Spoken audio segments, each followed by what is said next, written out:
Hello everyone, today we talk about tank warfare, especially since its origin to, and mostly in fact, about World War II.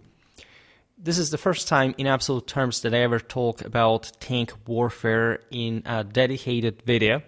I can tell you that I'm going to come up with another one, perhaps not particularly soon, but that will require, in fact, today's video propedeutic approach, because it's something along the pattern of which were the best tanks of all the years of World War II and in general about World War II. And you will say, oh no, Schwerpunkt, please do not fall into that. There wasn't such a thing like an absolute best tank. Like, it's a matter of context and whatever. Yes, I know, but from one side, I can say it's clickbait because I don't make clickbait, but it's a way to actually and dialectically address the question in a methodological sense.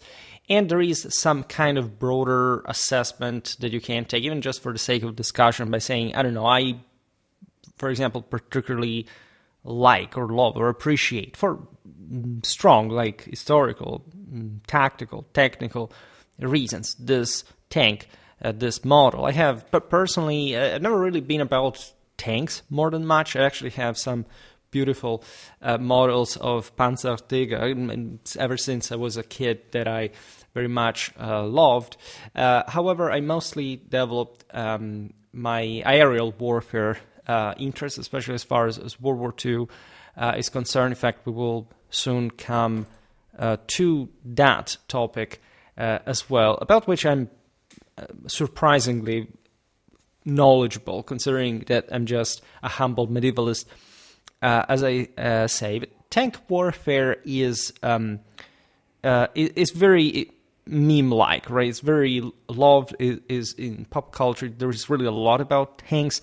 Probably like the most banal thing can come into your mind looking at the trends of the last decades are things like War Thunder. I haven't played it myself back in the day, but I was never, say, particularly big on it or at it. I think I've always been vocal about video games as well. I think they overall have a positive effect in sort of opening a bit the horizons of kids in particular regarding the existence of a certain world, right? I myself was big about Total War, especially relatively early in time, and I played a lot of flight simulators when I was younger. Including, I had Illusion 2, for example, that was a very, very good air combat simulator. And at some point I could even, well, I can't do it technically because my channel is monetized and I think it would infringe some copyright issue of some sort.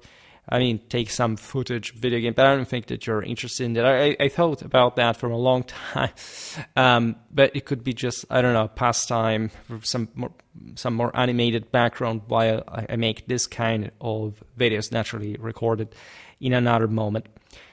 Jokes aside, however, tank warfare is really such a huge topic. Consider that on Schwerpunkt we haven't even properly addressed things like Schwerpunkt itself in the Clausewitzian thought and theory. We never talked about the Bewegungskrieg, more commonly known as Blitzkrieg. Today we'll say something about it, but I have really a lot of stuff in common. These, especially World War I, World War II, and generally speaking, 20th, even 21st century warfare videos are very pioneeristic in some way, meaning that since I've never really talked at large about the contemporary world rather than just its warfare, it's just like I have to talk about this stuff without context for the first time, and so I have to come up with videos that make sense in a general fashion that can be good both for people who have, say, never heard of certain topics to a certain level of depth at least, and that can be satisfactory also for the more knowledgeable people, even maybe hopefully for experts, in the sense that it's all in the sort of art of war context. It's all in the specific sort of overview and synthesis you can make of such immense topics. For example, and today we'll chat a bit because, again, we'll not talk too much about technicalities. Again, I have a pretty hefty video incoming on that. About tanks. At some point we'll talk about the tanks of different nations, in particular, I don't know, the Italian tanks. It was something less known compared to the bigger picture. And we'll see these monsters, let's say, in action as well in other sort of more strategy videos. We will talk about the Eastern Front, we'll talk about North Africa, the Battle of Europe, etc. In any case, we will talk about the criteria for the kind of sort of specific tank evaluation in some sort of comparative sense, but mostly, again, in a methodological fashion. We will see that in action, in fact, in the ensuing video. We'll also briefly address the especially interwar tank doctrine to understand how actually novel and complex, as complicated, the development of tanks, in fact, doctrine, strategy, and tactics, and the development of, saying, tanks in a broader picture, like who did produce them and why? Why did they have that vision of war? That would differ so much, as a matter of fact, up to basically the same World War II, to sort of pave the way for content. Some things will be apparently banal and debatable. For example, one could think, like normally, when you think about World War II, really, and Adolf Hitler's conquest of Europe, right? You do think about Stukas, perhaps. You do think about the average rank and file Wehrmacht soldier, even the actual mules, on top of which Barbarossa was actually launched, right? It wasn't all about mechanized warfare. No country was actually ready for the beginning of World War II, and as you know, basically it's not before 1942 that most countries really politically, industrially, and strategically kicked in, right, the fray. And that is also fascinating, because 1942 is basically a bit like, I detest the concept of watershed or whatever, because, as you know, I don't believe really that there is anything like the decisive battle, like, I don't know, Stalingrad or Midway or El Alamein, etc. But it's interesting to think, in Clausewitzian terms, by the way, because that's the point. It's not like these battles weren't important or they didn't represent ideally. Like, in fact, in this kind of eyeballing assessment, some kind of turning point in a metaphorical sense. But as von Clausewitz says, the only decisive battle is actually the last, right? Because what does it mean to decide, right? In any case, more of that on hopefully, soon to come von Clausewitzian theory videos.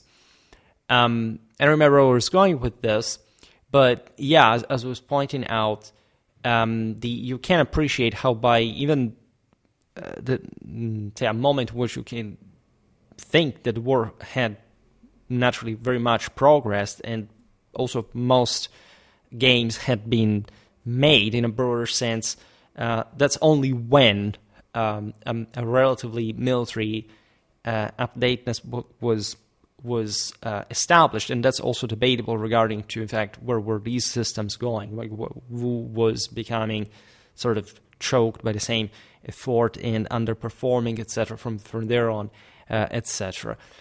But ideally, I would say, and in a more specifically strategic sense, and especially for those people who are passionate about strategy, doctrine, etc., one could think really that the Nazi conquest of Europe hinged primarily on one weapon, that is the tank, right? It may seem like that. It's something that has some, parts of truth, right? By swiftly overrunning the Netherlands, Belgium, and France in mere weeks, right? Regardless of the fact that things could have gone really differently, right? Even Poland, as you know, was actually a messier thing than maybe not even than expected, but surely not simply a swift victory. And believe it or not, the Poles could have actually played it much better.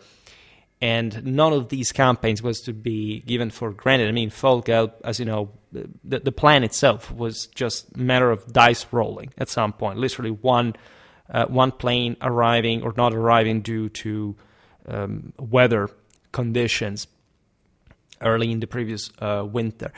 We'll talk about all this stuff in due time.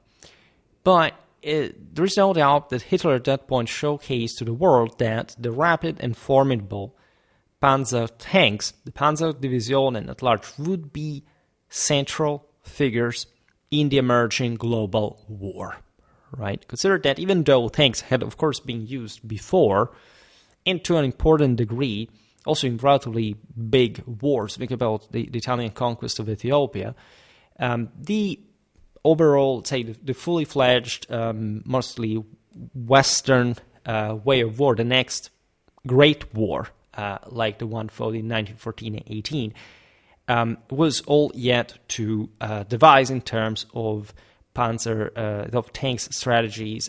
We've talked about this in the video about Charles de Gaulle, because in the interwar period, he was very much in favor of some sort of more dynamic doctrine for in fact, French armored force.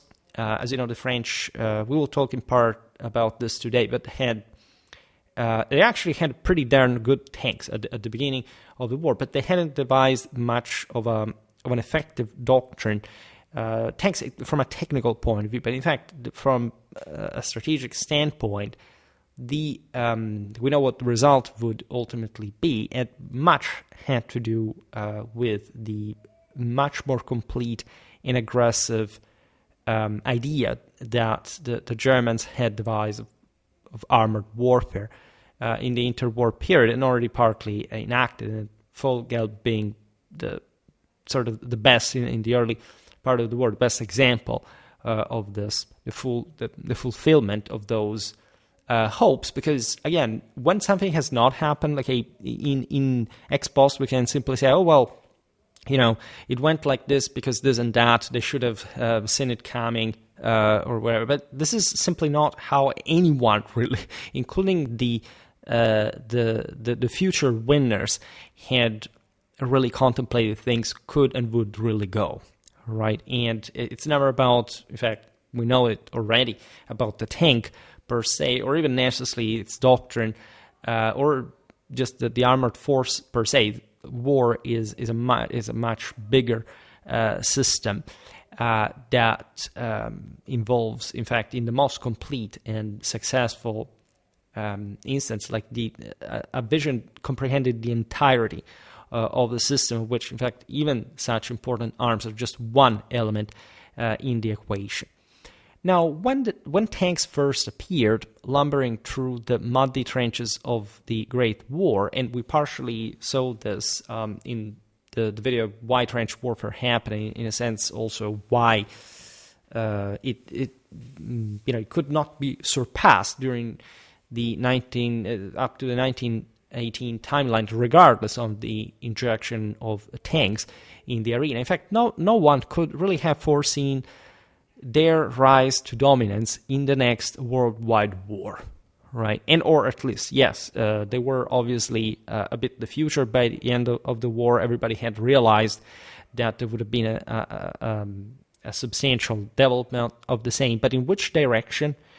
Oh boy, there is really so many different ones, especially just in the immediate aftermath of the First World War, when, in fact, the intrinsic limits of the same have been proven. Like, different countries really took very different paths, and these, even though they were gradually corrected, especially towards the eve of World War II, still the differences were pretty big, and they had informed the balance, the relation between the various armed forces from quite some time, right? And you can reflect naturally how and why, like politically, right, a view of one's armored forces is particularly characterized.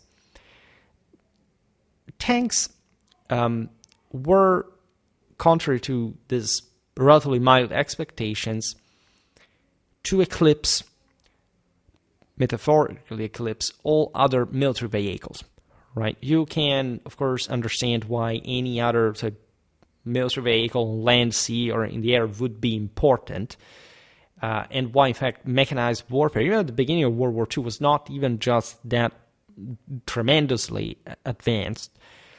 But the tank, in a charismatic sense, would achieve this feat. So much so that the commanders who mastered their use during the later war, Rommel, Guderian, Patton, remain still today some of the most famous and revered figures of that devastating clash, even to the point of almost redrawing the narratives on the conflict, right? Just in confusing even different plans of strategical capacity, right? It's evident that Rommel was not a Guderian. However, for example, the former's figure achieved like a level of notoriety that, at least in relative terms to the actual historical objectivity, is somehow skyrocketing, right? And still, I personally think that World War II is deeply misunderstood, and not in the sense like the average, obscure sort of YouTube user. I'm not here referring specifically to my own channel, but to visit, in fact, any sort of World War II one, normally it's always one side that has to, and, because there are so many ways of seeing the war, even, not equally, but still importantly and fundamentally correct, right? You can overlap, etc. But essentially, like, that's exactly what I mean, that there is such an enormous depth to the war that, of course, we don't, I'm not saying that scholars are not aware of, but that not necessarily is pursued in ways that are following especially the connection with the political trail, right? Not much how and why, and I think this is pretty notorious to anyone who knows anything about World War II.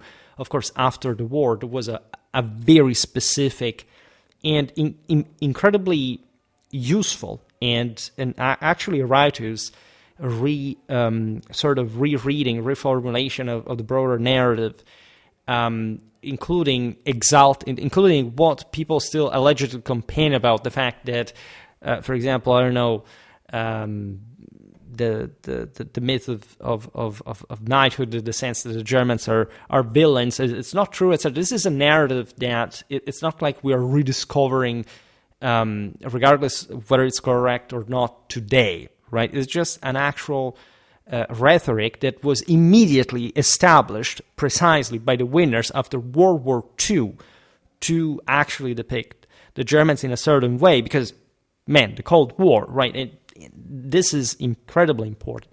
And, of course, you have immature people who do not even know essentially what that is about, and that they are repeating essentially something that they've been programmed to repeat, even though they think that they are the guys who are uncovering a scam because, the terrible winners and whatever.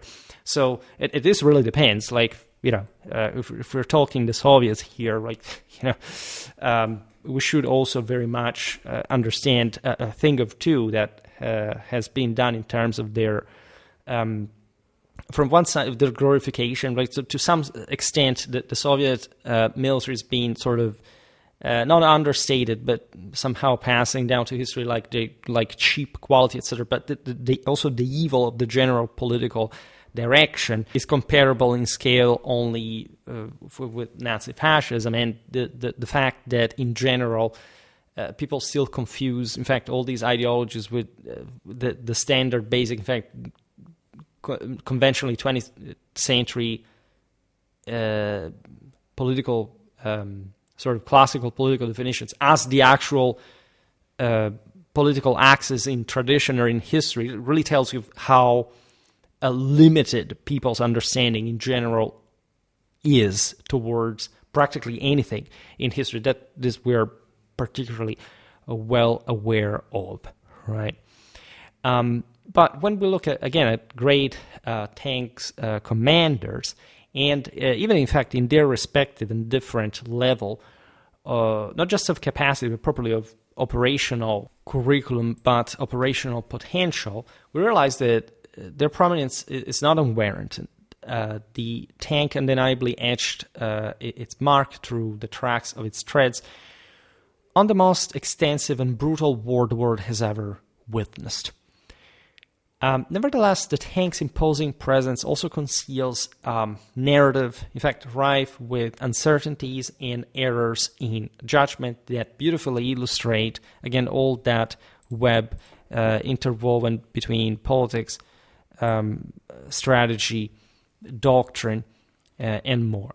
So, as a mechanical construct, a tank demands, for example, fuel. It is susceptible to breakdowns and is never a final design, as it is perpetually outclassed by newer iterations.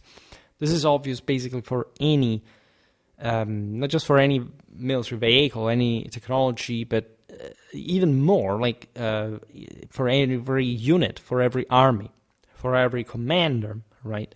We know this well through also the theory of it in the film Krieg.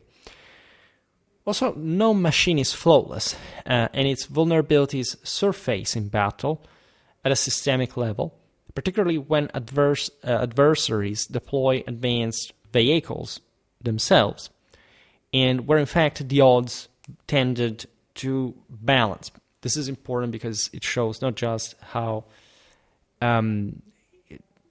say technologies tend to be gapped in war, that is one of the most powerful hybridizers, but how in fact the most important clashes, so the bigger ones, are the product of a tendential balancing of the chances from both sides.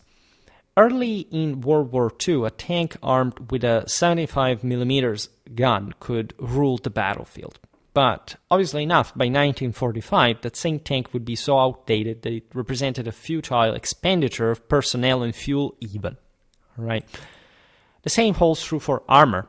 In 1941, a tank with 45mm thick armor was nearly impervious, but 4 years later, it could no longer guarantee the crew's survival. The Second World War's technological advancements caused tanks to become obsolete quickly, right? Driven by a constant competition between firepower and armor protection. We will see it very well also at sea, on air. Other considerations included maneuverability, fuel efficiency, mechanical dependability, production expenses, and manufacturing simplicity. All these factors actually shows us that, as we've seen, even though, for example, small arms remained, yes, they did, advance and develop during the war, but remained confined to just by themselves a simpler design and technical challenges. The tanks were so much more changing in comparison due to the ever more important role that they were acquiring, right? And that we will learn of now, that you can immediately understand, like delivering devastating firepower, changing position at speed, cooperating with other arms, like something that objectively is in itself like the compromise between so many other sort of functions, the specialized functions that you find, in fact, in other arms on the battlefield. Thus, selecting the optimal model was a formidable challenge, especially since months passed between a tank's design and its battlefield deployment, during which the enemy often introduced superior armaments, and things were changing so much at any strategical, operational, logistical, tactical level, and for not talking at a political one. Finally, tanks crafted for specific theaters, such as the North African campaign, might later be thrust into unexpected environments like the icy Russian steppes. So the question that we will see better in the video I want to make regarding which was the best tank of this year, which was the best tank of World War II, is how is a tank actually assessed? Like, how do you actually evaluate its objective role within the incredibly complex context where that is constantly evolving at the same time. So one can level in part the debate to some core elements. Of course, on a YouTube video like this, I can't make miracles, but let's try to conceptualize it. A World War II tank crew member evaluating a tank would prioritize its protective capabilities, right? Defined by the interplay of armor configuration, its resilience, and the tank's speed and agility in combat. We've seen often in also way more traditional warfare, primitive times, how there is always such game going on. Think about medieval cavalry, right? It was something like when we think about feudal Europe, like the idea of a guy encased in armor and being told by a more agile seer, like a squire behind, to look right or left, and then delivering this tremendous power to be something very similar as a crew, just as a team play. In turn, in a much bigger system. Conversely, for some fighters, lightness and speed was their best defense, or the capacity to sort of outgunning the enemy in a sense, which is what you can find in different circumstances, different times. Right? We're discussing the say partial superiority, at least that, for example, in firing rate, a longbowman of the 100 Years' War would have over a crossbowman, even though the latter had a greater range, for example. So you always find how things are variegated. Or how, for example, armor was largely abandoned in the Renaissance, because at that point, say, considering the unprecedented power of the firearms brought on the field, like it was sort of more convenient to invest in more firearms than protection. And so, at least on Schwerpunkt, we are very much habituated to reason in this fluid and sort of elastic way. We study the art of war exactly because we are into the comparative and diachronic evaluation of why a system came to be, historically speaking, and against which it was posed and how it changed. Like, this is basically it. And so we arrive to this point of tank warfare, also for, as we've seen, challenges in World War I doctrine, which the tank was just an element, as it would remain also in World War II, although much more important. So only secondarily, going back to the first question, and always in service of their survival, would the crew value the weapon's destructive power? Eliminating the enemy is, after all, a reliable way to reduce danger as well. So this is what we just said. For high-ranking commander, additional factors were critical as well. You would want at least to take out the enemy more easily or first, right? And you could do this by being, for example, more cuirassed and more powerful, but also in that sense more costly in the bigger economy of the war, or being sort of more agile and specialized for puncturing to some extent even the bigger tanks, but in this sense being much weaker, more exposed. For a high-ranking commander, naturally, this broader aspects were different, were seen from a different angle. Additional factors were also critical for him. Fuel consumption and operational range, reliability, and duration needed for repair crews and mechanics to return the tank to battle after a malfunction, and more, and depending on the ranks, the chain. Like, ideally, this is very important from a conceptual point of view in strategic analysis. When we study, for example, logistics, we all know how important that is, but logistics per se is not even a branch of the art of war, right? Logistics is basically what anybody can make work, even a civilian. What truly a commander does in a strictly military, strategic sense, is to counting on logistics to do its work, how to employ that, at that point, hopefully well-supplied, in this case, armored force is to be employed. There are some mixes in this. We've seen this also for Napoleonic warfare, like where to stop and camp an army so that this can favor better foraging, right? But it's not like the way the foragement is made that is technically a military thing. And of course, the more you rise in the position of command, and the more you're expected to give for granted your forces to be fully supplied. It's a bit like what happened to Rommel in North Africa, for example. Like Rome and Berlin were saying, look, the theater sucks, the Libyan ports suck, it's a nightmare. And Rommel wanted to, of course, go straight the military way, and then eventually finding, testing hard limits, began to complain about the fact the organization, but also the broader stretches of that. Of course, a commander must be aware, in fact, also of politics, as von Clausewitz talks about, and there you have, in fact, to appreciate, regardless of the stature of the men, how the actual limit of their own broader insight in the situation. Like any weapon, a tank's worth lies in its purpose and its capacity to advance the overarching goals of military operations. Its design and production depend on the nation's industrial capacity, for which you can't really have dramatically tough and numerous and competitive tanks if you don't have a solid level of industrialization. This is, again, something that is showed during World War II. It's obvious that the Germans controlling most of Europe and some also the most important industries in the continent could field for their also specific strategic purposes, like very tough and expensive, costly, qualitative at the same time tanks.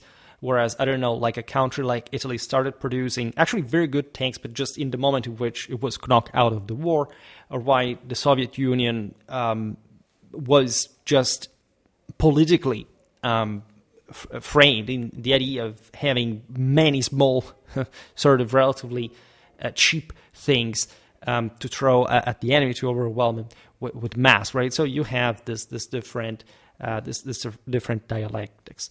There is the aligning with the requirements of military leadership, as we've seen in general.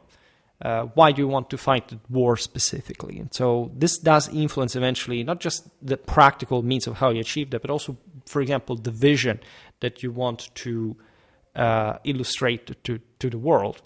Senior officials must develop a precise and pragmatic understanding of their needs and how they plan to employ the vehicle in combat. And you can't really know how this is really going to go until you actually do it. Hence, just like before World War I, the interwar period was a moment of sort of turbulent, effervescent, dramatic doctrinal reflection. And so there were lots of ideas, including from these ones about tank doctrine to literally what would major countries do, right? Think about the doctrine of appeasement towards Nazi Germany, and that eventually will be gotten wrong. In any case, these ideas are still coalesced basically into a doctrine that is the one with which you will test the enemy at the first blood, right? And as all theoretical frameworks, the doctrine is also politically loaded, right? In theory, you should present, especially to the men who are going to fight and die through it, the idea that it's flawless and unassailable, and or at least that it is basically the best one available, at least until proven otherwise by reality as well. In fact, there were some calculations that were fairly good, but that eventually started taking different directions during the course of the war that nobody had really foreseen, because nobody could really foresee the outcome of the war at some point. No era produced as many military doctrines as the interwar years. It was really an incredibly prolific military time. My impression is that we focus too much on pre-World War I times, when I think regardless of the doctrinal shortcomings, what would actually happen was not overwhelmingly more distant from the actual expedition, at least to some levels of tactical and operational capacity. And we also have to focus on which theaters, right? And in any case, doctrines immediately adequated. The interwar period really was something much more just prolific. Like the world, especially after World War I and the advent of the same tanks, but also aviation, etc., had really started to think in a different way, except these different ways had never been tested by the brutality of a war like the one of 1939-45. And that, in fact, would keep evolving throughout this time. In fact, it was longer even than World War I, and on a much bigger scale of military action. The leaders of the future warring nations recognized the tank's significance and strove to be ready with it. In the Great War, tanks debuted amid the ravaged French landscape to counter the trench warfare stalemate. Right, I recently made a video about the Kaiserschlacht, the German Spring Offensive. Have to complete that. We will talk also about Arras, actually the year before, and so when properly the tank had been thrown into the fray, hoping, just like in the design of Winston Churchill, that had literally created the tank, like as essentially the Royal Navy brought on land, conceptually speaking, was attemptably used to break, in fact, to hopefully break the trench warfare stalemate, at least as far as probably the literal breakthrough capacity across the lines was concerned. And within weeks of the war's onset, fighting had frozen, as you know, into a static war characterized by deep parallel defensive lines, a trench network spanning from the English Channel to the Swiss Alps, extending along the Italo-Austrian Alps to the Adriatic. This thing, as we explained, was actually a much more refined and developed thing than it seemed. Not even the tank would simply break that. Like machine guns entrenched behind barbed wire repelled every infantry assault during the opposing armies in hopeless, desperate charges. The tank seemed to emerge as at least a potential solution to this deadlock, a weapon system built on a tracked chassis, heavily armored, and equipped with cannons and machine guns and mobile firing platforms. Resistant to small arms fire and shrapnel, the tank, code-named Cistern by the British to conceal their initial secret project, by the way, bolstered infantry assaults with its firepower, physically crushing enemy defenses.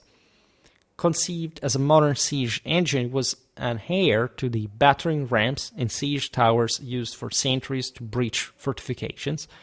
In fact, again, the point was very similar to what you would see in medieval warfare regarding those vehicles, if we can so call them. And in this role, however, the tank fell short. Admittedly, like not even in the Middle Ages, of course, that's how things would simply work out. Because this was ultimately the point. After surmounting one trench, another would emerge, followed by yet another, and the tank's limited mobility, thin armor, and above all, mechanical unreliability crippled its impact. World War I trench warfare was too big for the tank.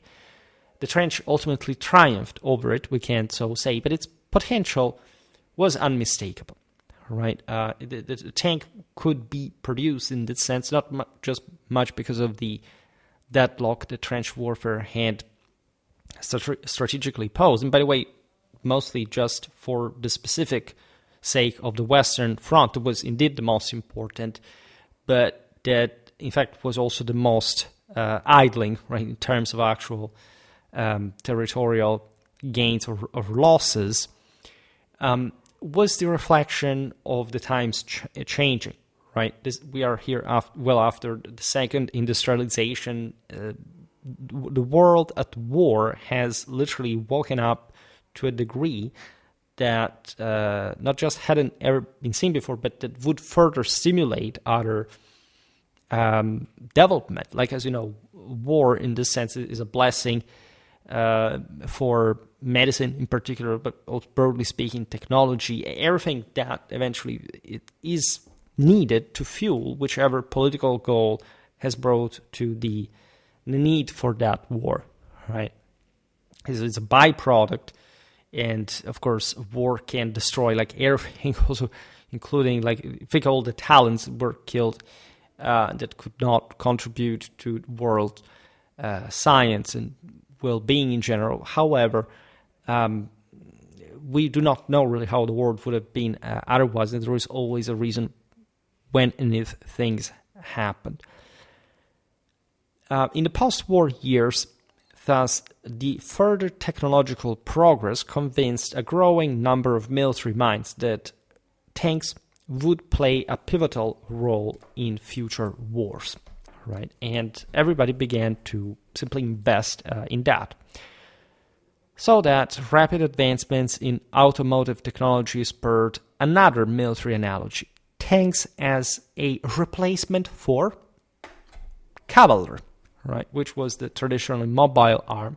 That was like it had been a bit forgotten because of trench warfare, but not quite, because actually the very beginning of and the very end of the war, as a matter of fact, would see also on the Western Front a great deal of maneuver and speed, etc., so that the tank was indeed understood. We've seen it also for planes. I've made a video about the Red Baron, etc. It was even properly still in this world where the Middle Ages died to some extent, especially like between 1792 and 1819, that these monsters were, as always, understood as the key to some more Apollonian achievement, and there is a great deal of equestrian symbolism attached, especially to the airplane. There's no doubt about that, and it's much more anthropologically self-evident, like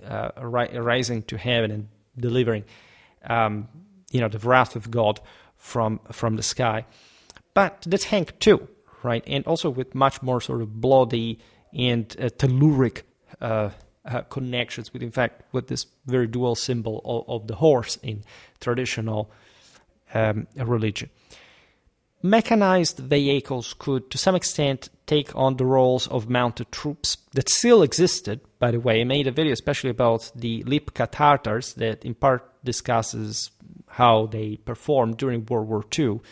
Not against Nazi tanks, as some people essentially made up during the same war for journalistic and ideological reasons, but actually inflicting disastrous losses to Wehrmacht infantry. And really, like you have there the Polish cavalry performing almost exclusively successful cavalry charges during that war. Of course, that was not enough for Poland to win the war, but just for saying how actual and relevant cavalry was still at that point. And so the tanks were conceived for executing tasks that, like traditional cavalry, relied obviously on swift movement. Naturally, tank warfare was not even so swift like cavalry at the beginning as you can imagine, but its firepower was simply paving the way. Passing to the various national doctrines, we start from the French, right? The interwar period witnessed the French army leading the way in mechanized warfare, right? And for multiple reasons. From one side, you have, of course, some players that are out of the equation, at least for a while, like the same Germany that had been even partially occupied by France, and that, however, constituted, in fact, the historical enemy against which, like in a continental struggle, just like World War I, almost deadlock, given that finally the front had been not even technically broken in the West, but at least at some point it had started, being pushed back east. Really looked at the demographics, the sort of the broader political and strategical balance of Europe, and realized that the let's say, what had occurred during World War I in terms of properly French defense, had to be essentially bolstered further through the employment of tanks, mostly as some sort of mobile fortress that, as you understand, is making it very simple. We will see it now even a bit better. That was to supplant, in part, just to integrate also major fortifications like the Maginot Line. And as you understand, as we've seen also in the video about de Gaulle, this concept underscores some sort of, say, not timidity, but the misunderstanding, at least, of the tank offensive potential. Something which likely was matured out of the broader considerations, again, towards the fact that mostly had been the Germans pushing into France during World War I, and that thus brought the French to design their armored forces mostly in the, so of course, with also a counter-offensive capacity, but primarily one that was designed to hold the enemy. If you know, we will see in the end what the Bewegungskrieg naturally was about. You also realize, in a broader sense, why the Germans knocked out France in 1940. But, of course, there is a much more complex debate that had also many different proponents with sort of opposite ideas, and thus also factions, parties that push for one side or the other. It could be, in fact, developed at some point. Having concluded the Great War with Europe's largest armored fleet, for the same reasons, meaning the fact that France was open to the Atlantic, to the war, to the colonies, so a bit like the British could afford some greater material affluence, especially compared to the Germans, who were basically blockaded into the center of Europe.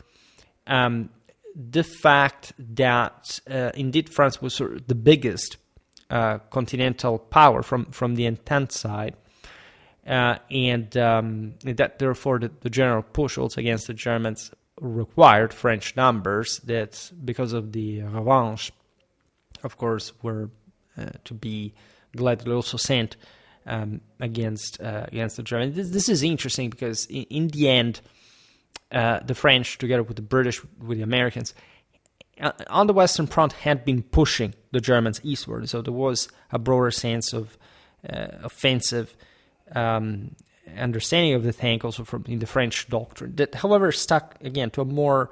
It's already a great deal if we manage to survive the first blow thing. That at some point we will push back, right?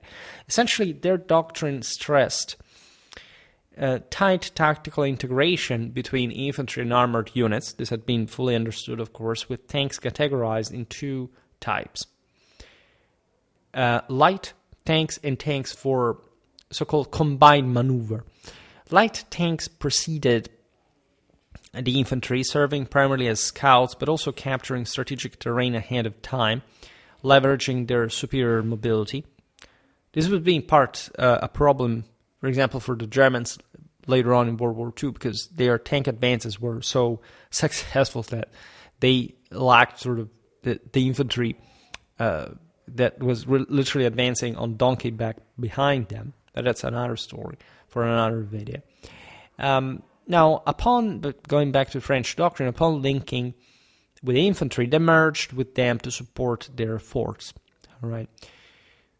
Tanks for combined maneuvers were slower, but were more heavily armed and armored, stepped in when light tanks encounter formidable defenses, such as strongholds with anti-tank guns.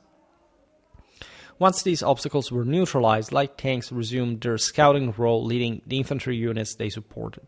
So this was the point, mostly of the, also at a tactical, operational level for the advance, for the offensive. Then the French would develop some, as I was saying before, some more comprehensive, let's say, armored forces distribution based on the notion they had to somehow prevent the enemy breakthrough. This happened also at a moment in which the Germans had developed their own armored forces just before the war in ways that were requiring, again, great caution, and so also a more defensive approach from the French side, right? And as you understand, it's a sensible way of proceeding. There are some lighter tanks that are just going to stiffen, basically to bolster the infantry capacity, like as pathfinders, and then basically offering extra fire support. And then there are some bigger smashers that are especially targeting enemy strongholds and positions that couldn't really be knocked out so quickly otherwise. And so the French approach was adopted with modifications by the Americans, Italians, and Soviets. The Soviets, in particular, assigned an additional role to their armored units, necessitating a distinct tank type, which they called something like the long-range action tank. Essentially, in the Soviet doctrine, when a gap was created or found in enemy lines, these tanks, accompanied by infantry, carried faute de mieux on the tank's hulls, by the way, targeted deep objectives behind enemy lines such as artillery batteries, command posts, or supply depots. And as these targets were distant from the front and lightly defended, the tanks assigned them to them prioritized speed and extended range over heavy armament. The Soviets thus viewed the battlefield as a vast arena where large formations operated cohesively to achieve strategic aims. This, again, it's impossible to summarize the actual history of the various countries' tank doctrines so quickly, but just think even about the environment where they had to operate. I mean, the plains of Central Eastern Europe provided with much more opportunity for movement. This had really been seen since World War I, where trench warfare had existed, but it had not been so stubbornly courageous. On the contrary, as the Russians found out the hard way, they collapsed their resistance and lost the war as well. And by the way, throughout the interwar period, there were ups and downs. Like at a point, the Soviets were sort of even most producing, for example, the largest tanks to a degree, depending again how everything fit in the doctrine, and others finding sort of more other compromises depending on their industrial base and so on. Everything depended on that. Think about even how quinquennial plans in the case of the Soviet Union could influence the stuff, etc. Now, in Britain, that of course was the country of oldest industrialization, in fact, the birthplace of tanks, in a proper strategic and doctrinal sense. An almost contrasting perspective developed compared to continental doctrines. Essentially, beyond light tanks, used mainly for reconnaissance, similarly to the French way, discussions among experts increasingly centered on distinguishing between infantry tanks and cruiser tanks. Infantry tanks, robustly armored and fitted with a substantial cannon, advanced alongside infantry, and thus did not require speed to support their primary mission. Cruiser tanks, conversely, were literally land cruisers operating in tank-only formations, flanking the enemy to strike their immediate rear. So a role akin to the Soviet long-range action tanks, but executed actually in tighter spaces with immediate tactical goals. This is important because it was stressing also the not just combined arms tactics, but also concentration of force. And so as we've seen, basically the Soviets thought mostly we had to get through the enemy lines. We're reasoning also literally through still that World War I sort of perhaps not even particularly elastic front line and destroying basically whatever we find behind. It was a sort of Stoßtruppen tactic adapted to tanks, right? The British reasoned in more dynamic terms.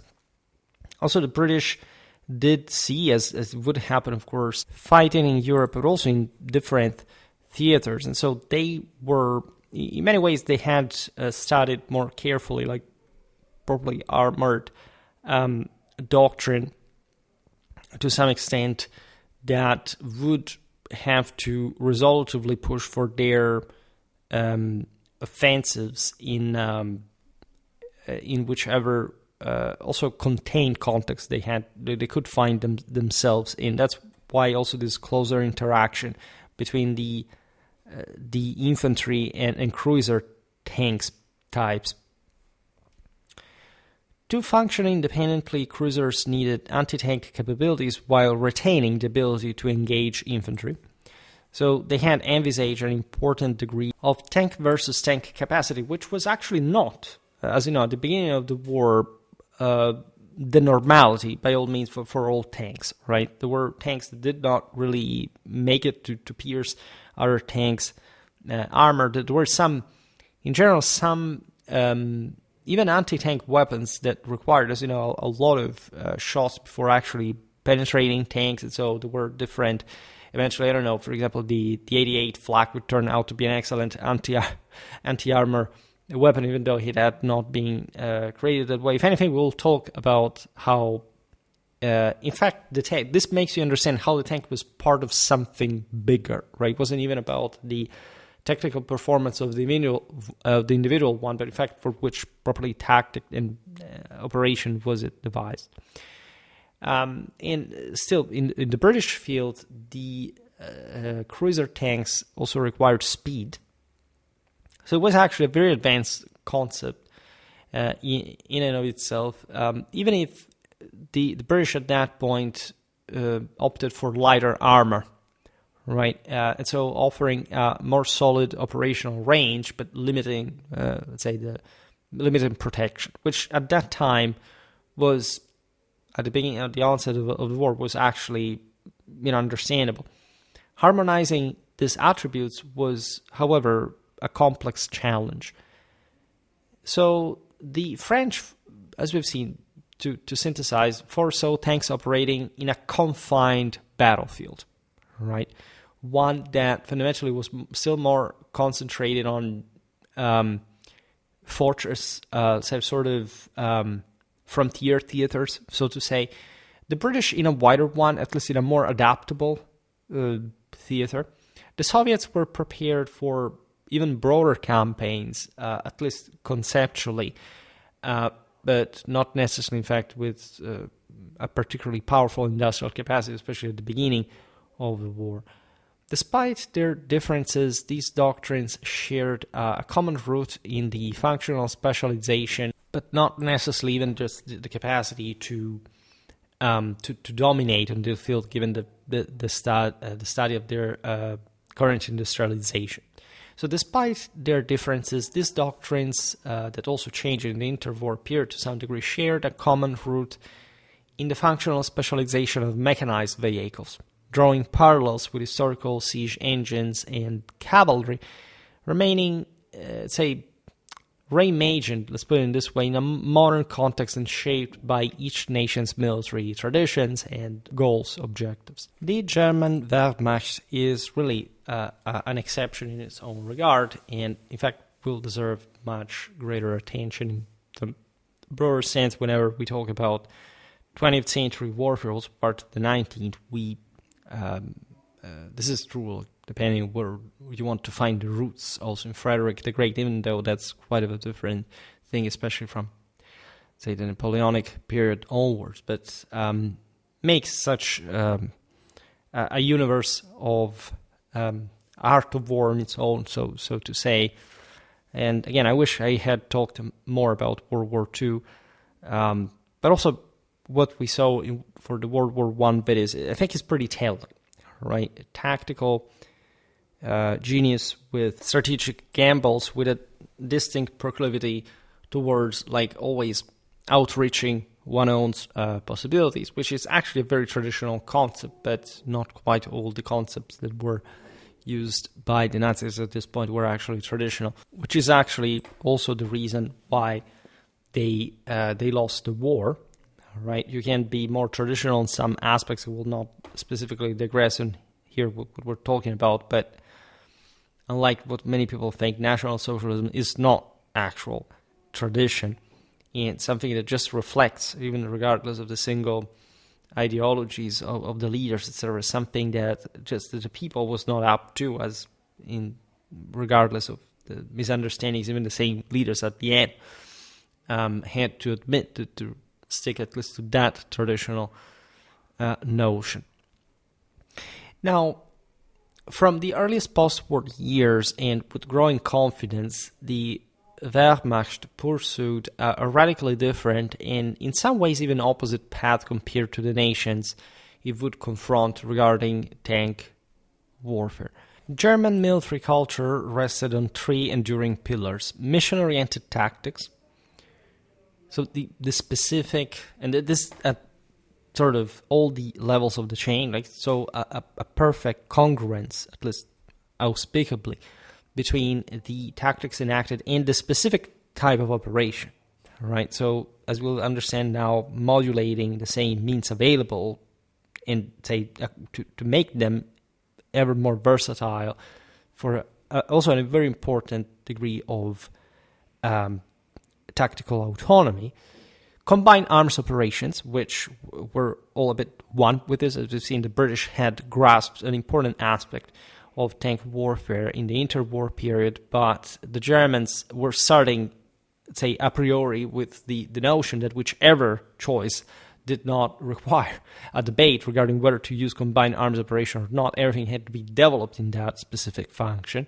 That, of course, is synergically the most cost-effective one, and we've said it.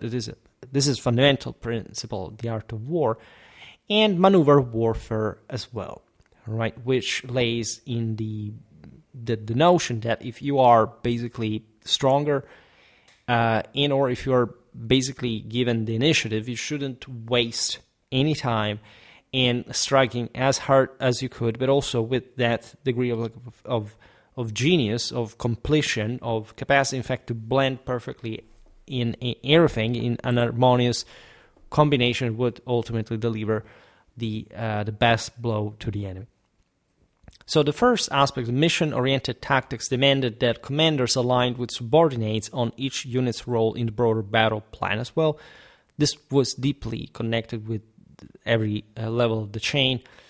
And at the same time, of course, allowing considerable autonomy to achieve objectives based on battlefield realities. So a great command control, but still based on the notion that if leaders down the line of command were to find like a solution, like on the spot, and in fact in a more informed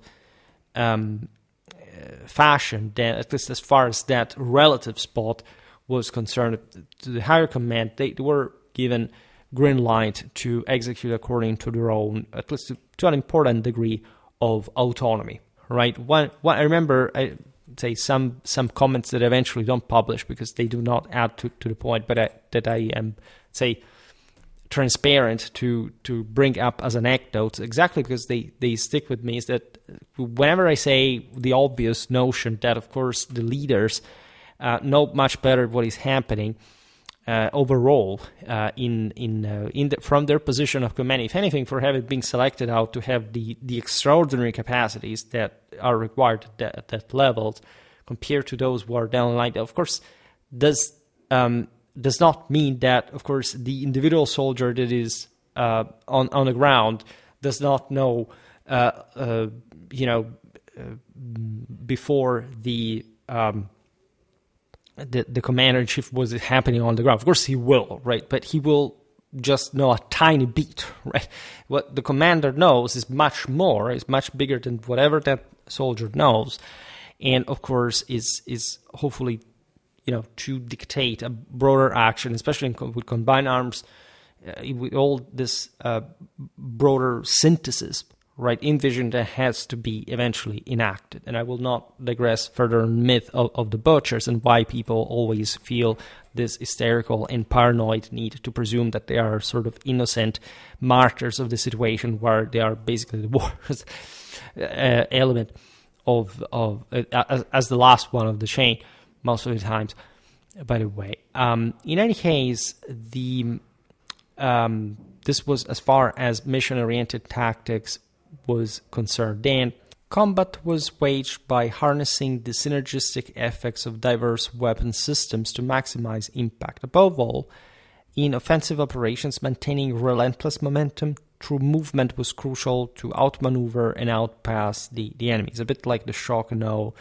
concept, Given that tank warfare was to provide with that, especially as we've seen here by combined armed tactics in the concentration of tank power. All right, so this was something which we will see it better when we'll see properly the genesis of the Bewegungskrieg, how important the sort of this new timing, this new tempo, right, of operations was on the eve of World War II. Regarding properly the basic capacity of a unit, for example, to reform after a collapse, if, say, the enemy was not merely, other infantry or even cavalry, but an actually, a powerful tank force. And this Bewegungskrieg thus maximized exponentially the effects of the same tank employment. Of course, it's not like it's just because the Germans had found it out conceptually, but that really helped, and they had the means to, and they had structured their armored forces to fit that specific concept. Even defensive postures were designed to pave the way for rapid counterattacks, for example, seamlessly shifting between phases, right? Now, these tenets underpinned what the world would term Blitzkrieg or lightning war. Again, Bewegungskrieg is actually a much better term. German military leaders naturally saw tanks as the vanguard of maneuver warfare, recognizing that its swift execution demanded significant command autonomy at all levels. Tanks had to be dependable for continuous movement, possess ample range, and be equipped with radios to relay battlefield updates, seize new opportunities, or request aid for units in distress. All these qualities were properly cultivated by the German armored forces in ways that were, in fact, to successfully surpass even the technological achievements of the enemy. Right? This is something you can see even during the Franco-Prussian War, given that I recently made a video also about machine gun history. Right? You can have the best tanks. As you will see, the French really actually had at the beginning of the war, but not an adequate doctrine of employment, or at least one that is not necessarily going to prevail over the enemy. The notion here, as you know, it's also pretty notorious, like how the French handled the chain of command, how even within the same tank crews, like there was an overload, for example, of tasks for a specific, for example, for the leader, etc. The Germans found more logical, rational solutions to this kind of distribution, and especially in function of a less conservative and incredibly aggressive sort of vision of war that was strategically correct, right? And they could easily lose all the major campaigns we listed before, but they wouldn't, also thanks to the fact that their tanks successfully achieved much of what probably sometimes even beyond, and or were held back even in certain cases. For example, the so-called miracle of Dunkirk was not much like an Allied one, but the fact that the Germans decided to stop because of command issues and rivalries and jealousies, and actually some timidity that that in that case the Panzer Division should have not really achieved, and there Rommel, as you know, stood out as a proponent of that greater the relentless offensive attitude. A key challenge which the Wehrmacht prioritized was devising a force structure that optimized tanks' contributions while amplifying the effectiveness of other arms. Right? This was all with organics, with training, with properly the type of operations connected with it all. This is what, in fact, would give rise to the armored and mechanized divisions proper. It is thus unsurprising that, especially early in the war, Allied tanks outperformed German ones when judged purely on technical merits. Assessing tanks this way is like evaluating a soccer team solely by the athletic prowess of its players, when strategy and teamwork win games. And so Germany, in this sense, it was superior, not much because that's conventionally deterministic, absolute, power, but the way, of course, the critical, you would say, way resources are allocated across multiple projects to forge a balanced system that succeeded because it operated as a unified whole with tanks as one integrated element, right? It's not like, even again, Hitler had all the time in the world to restructure the German military. And the same German allies did not really foresee at some point even the German movements themselves, and were told that they had other years to prepare to the war.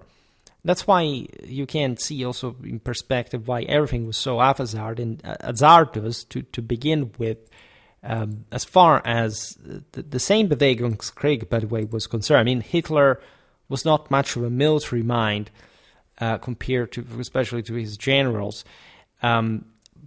Also because he was not even an officer. He didn't really understand certain fundamental, critical aspects of strategy.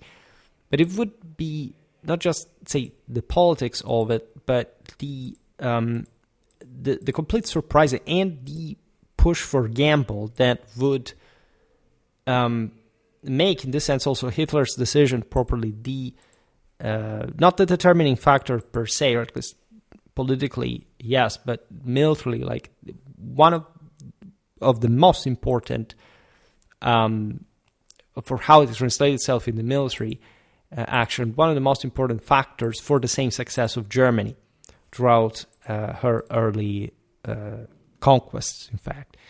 And so it's something that really can't be evaluated based on tanks per se. It would be misleading. It would be, but nobody does that. I mean, that's also obvious. But it should always be borne in mind when so many people that are so expert and knowledgeable and know everything about this and that want to explain you when looking at tanks or any other sort of technical dimension. This is my crusade against, so to say, Hima, or at least the way Hima is eventually declined in reality. So this, at the end of the day, narrowing it down to what that guy has decided is basically his just field of expertise, that is mostly like a mechanistic and deterministic, also materialistic for that matter, and progressistic one, and also positivistic, and these sticks here are really to be wasted. And that do not constantly, if not just like some sort of watered down notion, refer to the broader context. Well, what is this broader context, right? Is it, because to many it's just like yet another material context, an environmental context.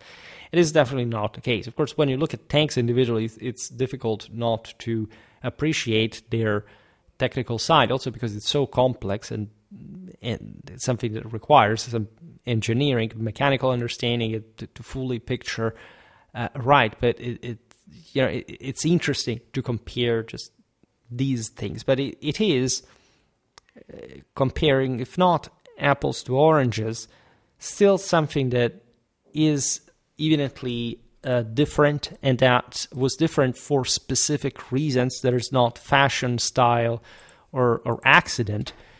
But that is instead the reflection of an enormously complex system. It could be random in some ways, in the way it couldn't even fully control which kind of tanks would eventually be used. If anything, even the quantity could make it, of the same serially produced tank could make a difference in the way it would be employed at the end of the day, right? And so in order to have that proper vision, one must particularly insist on this topic. And I'm paving the way to the later video that I will make about the best tanks, because in fact, as I said at the very beginning, and I will use this to testament to all people who will complain about that, if, like I hope, there's going to be, especially more than once, to show that we're not doing that ourselves, not making that mistake ourselves, right? So when you look at how eventually tanks proved themselves during World War II, the tournament was a pretty protracted one. And that's why I also will divide that video on the basis of the year, because there are so many things going on that can't simply be hidden in the process. And rival teams also quickly learn from their errors and advance rapidly, so that even the responses, even when they were so different, were still calibrated at that point on the basis of one another. Remember von Clausewitz's laws of reciprocity, right? And at that point, it's also easier to enucleate more or less how and why things went the way they did. I would like to spend just a conclusive thought on the fact that since the end of World War II, tanks have played a central role in every significant war, including the Korean one, the Arab-Israeli ones, the Gulf Wars. We've seen it in Syria. We're seeing even more in Ukraine. So regardless also of, say, the technologistic hype towards things like, for example, drone warfare, etc. At large, we realize that certain fundamentals, like artillery, tanks, etc., have not been surpassed, that everything costs. It's not like all of a sudden we will have, AI armies with working simply on their own, whatever. And simply, even if we could have something like that, there's still a cost to be sustained to wield them, and still some control that must happen at some other level from a human standpoint. In any case, I think it's also self-evident nowadays how the rearmament needs are also so basically humbling to especially from the perspective of countries like ours that are so hyper technological. And that are conceived just for literally fighting like a bunch of weeks, with that specific asset, with that specific gear, right? And I think Ukraine shows us brilliantly how things are really, really different in at least, of course, in that context, but also in sort of more realistic scenarios that now we're sort of way more open to picture than we would be inclined to do even a few years ago. And it is true that no other vehicle has taken on the tank's critical function. This is incredibly important. It can't be denied. For a period, the dominant approach was to create a single versatile model capable of handling all types of missions, which we've seen in a sense also because of what World War II had basically showed, like the necessity of enormous scenarios. Think about the Cold War, how World War III should have been fought especially in the plains of Central Europe, right? And so on terrain that were not fully entirely suited for extensive tank, especially spread out and maneuver open plains. Central Europe is not Eastern Europe, right?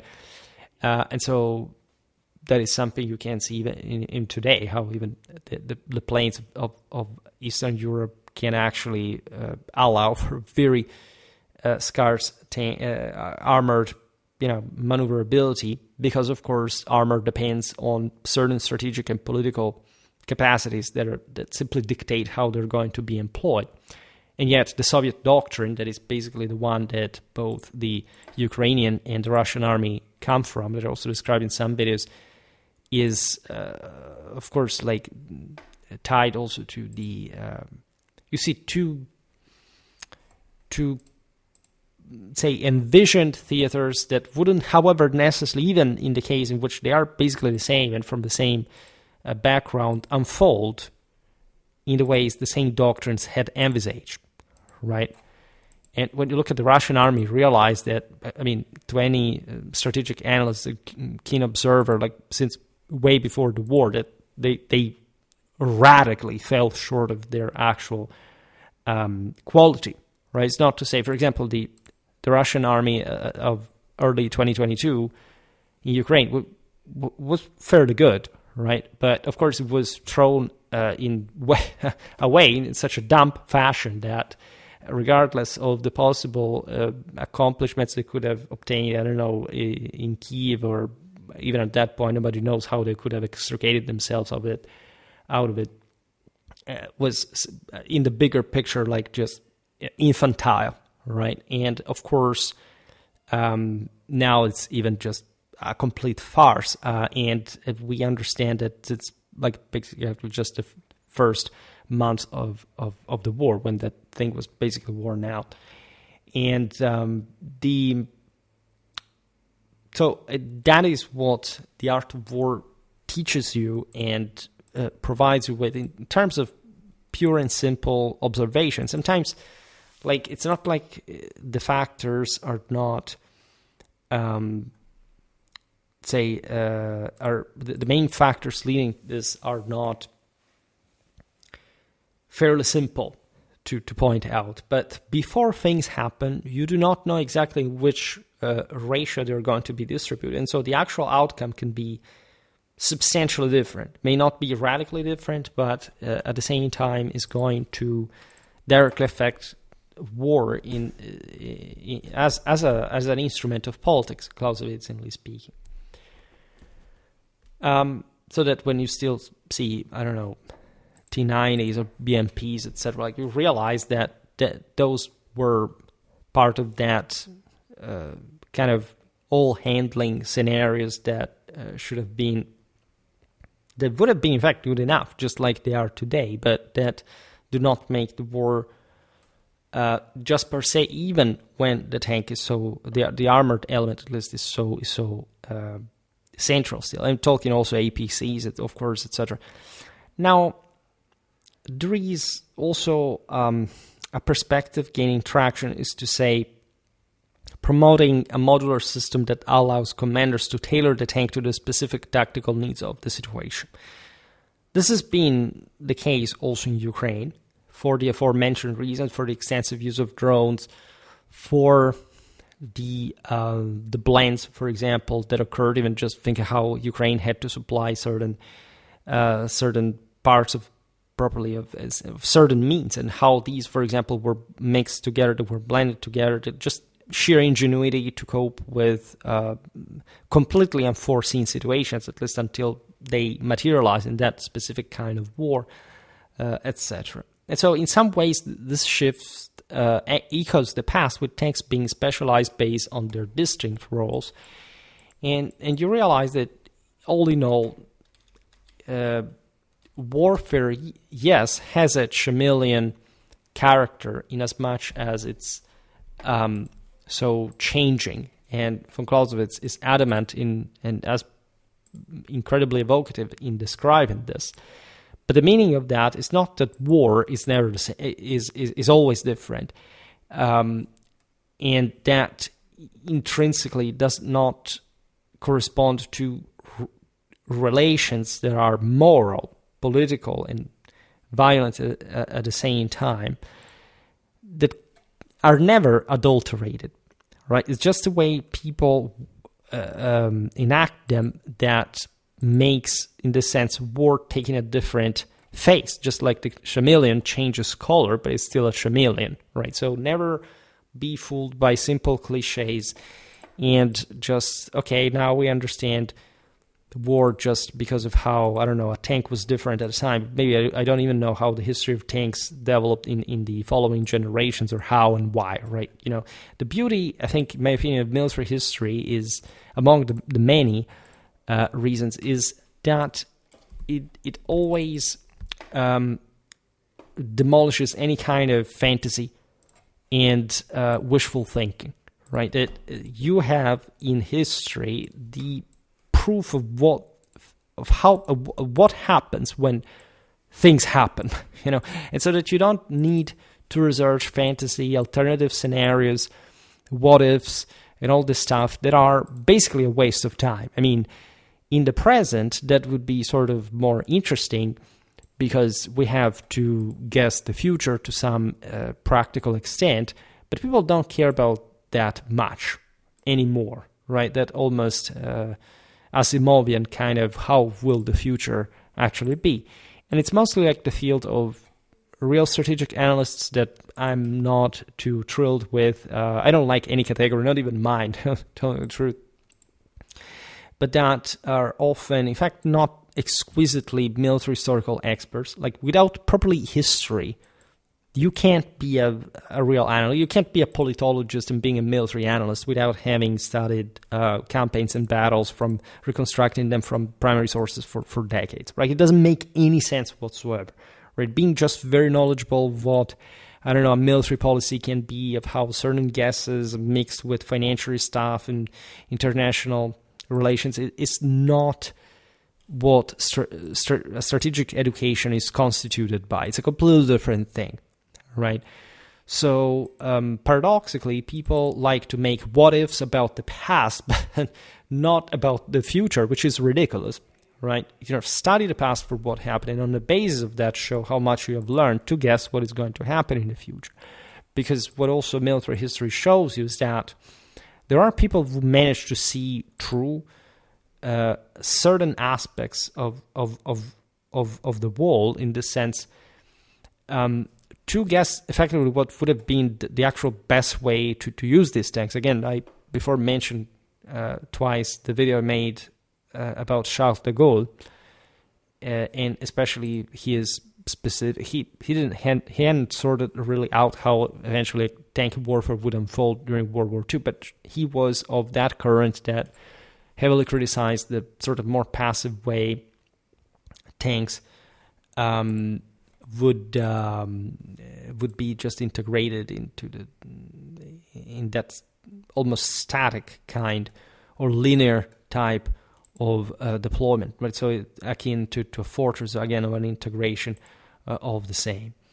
So there are always many reasons why people prefer certain things as opposed to others, right? Just like why, I don't know, they prefer conspiracy theories to reality, right? Because it's something that does not, that diverges them from confronting themselves with reality, right? Reality requires hard work, standards, beauty, intelligence, wealth, competence, authority, all kind of things that people doing this automatically don't have. And so they prefer to demonize rather than accepting the fact that they are losers to begin with, regardless of whether they believe in conspiracy theories or not, even though that does turn out to be a pretty concrete indicator for that matter. It's not like conspiracies do exist, right? But the way people focus on things that they could easily research, right, to prove and to it's sort of weird, because it's just based on this cheap, like, okay, that guy said that, so it must be true. So somebody else said what I suspect, or at least I deep down really know that I want to say, just to harass a specific view of the world, and that I can, even if I'm not up to, I'm not enough for handling, right? And so I think that this is a sort of very important approach to the matter, as much as it can offer like some broader motivation of why studying military history is important. Again, I'm relatively hyped with for this text stuff. No, really not. It's just, imagine having made 2,400 videos so far about military history, but never having talked about tanks, right? So there is some kind of excitement regardless of any preference. And the topic is beautiful. It's very interesting, regardless of how much I dealt with it in the past or not, even outside of Schwerpunkt. This channel is doing strange things, honestly. Like, it's evolving in predictable ways, and I don't really know how much I'm actually followed, how many people really stick around and or see what's going on in a more systemic, comprehensive way. The views are meager, to tell the truth, because they are lower than they are, but the income is high, the engagement rate is high.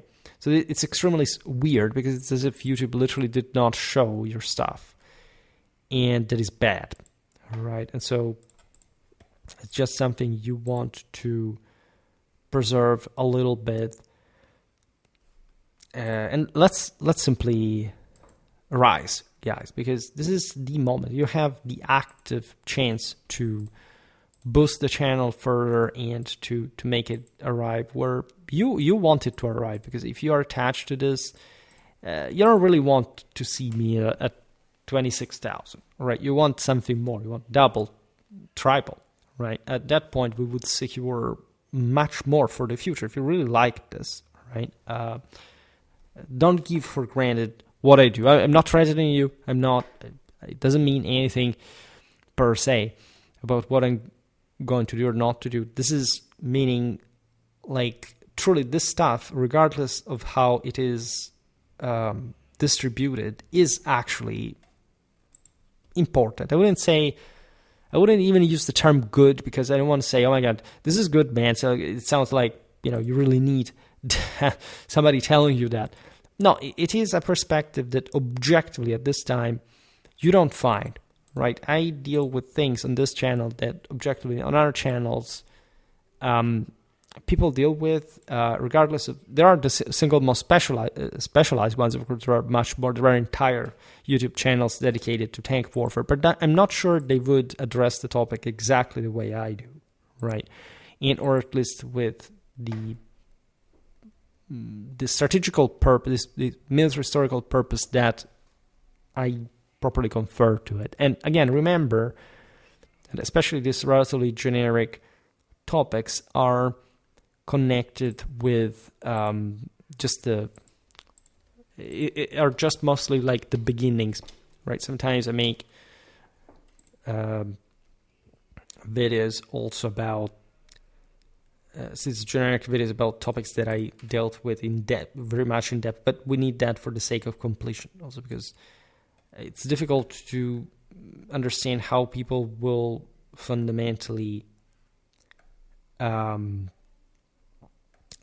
them, right? But overall, right, there is some sense that you need this structure and then a bit of pulp, right? And again, there is enough time to do things right.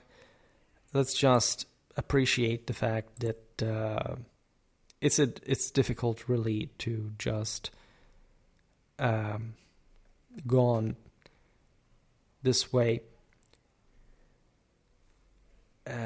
We really must do more.